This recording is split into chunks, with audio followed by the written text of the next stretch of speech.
How to screen record with audio on iPhone 17 and 17 Pro.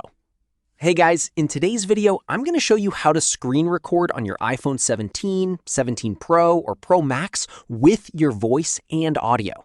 Let's get started. So if you want to record your screen while also recording your voice, it's actually super easy to do. First, swipe down from the top right corner of your screen to open the Control Center. Now look for the screen recording icon.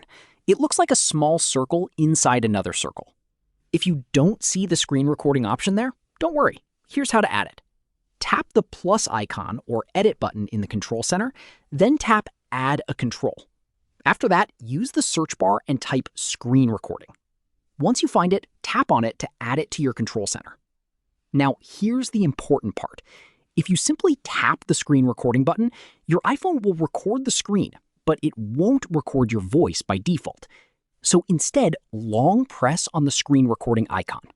Don't just tap it, press and hold it.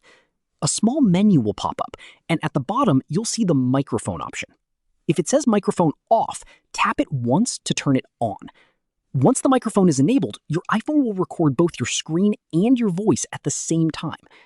Now tap Start Recording, wait for the countdown, and your recording will begin. You can now talk while recording tutorials, gameplay, presentations, reactions, or anything else directly from your iPhone. When you're done recording, tap the red recording indicator at the top of your screen and press Stop. Your video will automatically save to the Photos app. And that's basically how you can screen record with audio on the iPhone 17, 17 Pro, and Pro Max. And yes, this method also works on older iPhones too. If this video helped you out, make sure to leave a like, subscribe, and I'll see you in the next one.